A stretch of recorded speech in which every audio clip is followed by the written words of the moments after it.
안녕하세요, 여러분. 굿모닝 행정학 진행하는 여러분의 영디 최영입니다. 자, 6주차 금요일 복습 테스트 문제입니다. 전체를 다 풀지는 않고요. 이 중에 일부를 좀 골라서 문제 풀어보고 있다는 건 다들 알고 계시죠?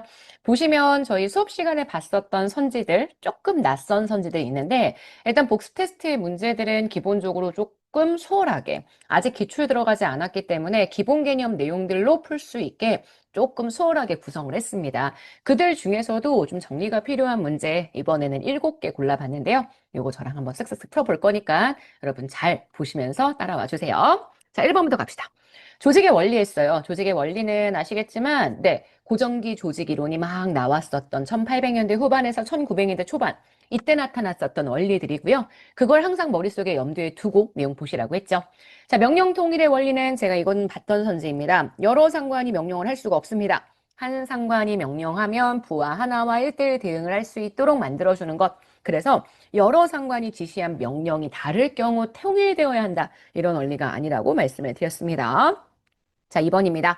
조정의 원리는 분업되어진 그런 여러 가지 업무들을 조정해줘야 되는 원리. 그래서 권한 배분의 구조를 통해서 분화된 활동을 통합해야 한다는 원리고요. 통솔 범위의 원리, 부하들을 효과적으로 통솔하기 위해서는 부하의 숫자가 네, 한정되어야 한다. 몇 명이라고 얘기할 수 없었다고 했습니다. 조건이 굉장히 여러 가지예요. 어쨌든 부하를 너무 많이 통솔할 수 없다는 걸 의미하기 때문에 지금 보시는 3번 맞는 선지입니다. 조직 관리에서 조정기제, 제가 데프트의 조정기제 얘기하면서 수평적 조정기제, 수직적 조정기제 얘기했죠. 계층제 또는 규칙이나 계획 같은 것들을 만드는 건 다 수직적 조정기제에 해당하기 때문에 문제의 정답이 되는 틀린 선지 1번입니다. 자, 4번 문제 갈까요? 조직의 유형에 대한 설명으로 옳은 것. 매트릭스 조직은 완전히 수평적인 팀제와는 다릅니다. 제가 팀제가 되기 위한 두 가지의 조건이 필요하다고 했는데요. 일단 구성원들이 분업화되면 안 됩니다. 모두 다 멀티플레이어야 하고요. 그러니까 수평적 전문화가 이루어지지 않아야 되죠. 게다가 계층이 존재하지 않습니다. 수직적 전문화도 나타나지 않아야 합니다. 그럴 때 우리가 팀제라고 표현하기 때문에 매트릭스 조직은 일단 기능적인 특화도 되어 있는 상태에 계층도 존재하기 때문에 수평적인 팀제와 다릅니다. 1번 X고요. 분명한 책임 관계는 기계적 구조가 가지고 있는 특징입니다. 기능 구조는 각 기능 부서들 간의 조정과 협력이 요구되는 환경에는 적응하기 어려울 수 있습니다. 기능 부서들끼리의 조정과 협력이 좀 쉬울 때 할 수 있는 것들이기 때문에 요거 맞는 선지고요. 기능 구조는 이런 것들이 필요하지 않을 때 할 수 있는 거니까 지금 보시는 현재 3번 맞는 선지고요. 중복과 낭비를 예방하고 기능 내의 규모의 경제를 구현할 수 있는 것. 요건 기능 구조입니다. 그래서 기능 구조가 효과적일 때에는 이렇게 규모의 경제 구현하고 싶을 때, 하지만 부서들끼리의 조정이나 협력이 요구된다면 좀 어려울 수 있다는 한계를 가지고 있죠. 문제의 정답이 되는 건 3번입니다. 정말 다른 조직보다 기능 구조, 사업 부재 두 개 구분하는 거 되게 중요하고 팀제가 이전의 다른 조직들과 어떤 차이점을 가지고 있는지 보시는 게 진짜 중요합니다. 오케이? 자, 그 다음 제가 학습 조직 얘기했죠. 학습 조직은 일단 개방체제입니다. 새롭게 변화될 수 있는 여지가 있기 때문에 새로운 기술들을 익히는 게 필요하다. 조직 스스로가 학습 능력을 가지고 있다라고 얘기를 했었습니다. 그래서 개방 체제를 강조하고 자아실현적인 인간관 바탕으로 새로운 지식을 창출한다고 얘기했고요. 연결된 체계 간의 상호작용 이해해야 합니다. 그래서 체계적 사고, 조직 전체의 체계성을 구성할 수 있는, 체계성을 기획할 수 있는 사고가 필요하다라고 얘기하죠. 맞는 선지입니다. 단일 분야에 대한 전문성보다는 여러 부문에 대한 전문성, 지실 창출의 담당자는 구성원들 모두가 되니까 구성원 스스로 이렇게 해서 파악을 해줘야 하겠죠. 그래서 지금 보시는 3번 X. 4번입니다. 조직 구성원의 합의 조직이 됩니다. 조직 구성원들 각자의 개인적 학습을 강조한다. 조직 구성원들의 합의 조직이 되는 건 맞지만 조직 내 구성원들 각자의 개인 학습을 강조하는 게 아니라 집단을 위한 학습을 강조한다. 집단적 학습, 이건 당연히 알고 계시죠? 7번, 그래서 문제의 정답이 되는 옳은 선지는 현재 2번이 됩니다. 자, 그 다음 9번 갈까요? 현대조직이론, 거시조직이론 어떠셨나요? 제가 거시조직이론 할 때에는 개별 조직, 그 다음 조직군, 그 다음 환경에 대한 결정론, 임의론 이렇게 한 다음에 섹션을 좀 구분해 가면서 이 조직이, 이 이론이 어디에 해당한 이론인지 좀 보시라고 했습니다. 조직군 생태학 이론은 여기에 해당하는 이론이었습니다. 단일 조직이 아니라 조직군을 기본 분석 단위로 보고요. 환경에 대한 조직 적합도에 초점을 두는 건 맞습니다. 앞에 게 틀렸으니까 틀린 선지고요.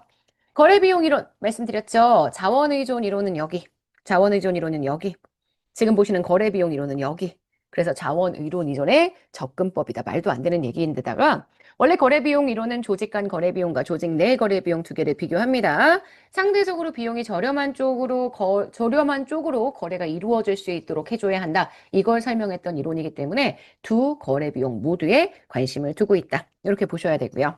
상황론적 조직 이론은 독립변수를 한정합니다. 규기환 한정한 다음에 상황적인 조건들을 유형화시켜서 복공집으로 유형화시켜서 중범이라는 제한적 수준 내의 일반성과 규칙성을 발견하고자 합니다. 맞고요.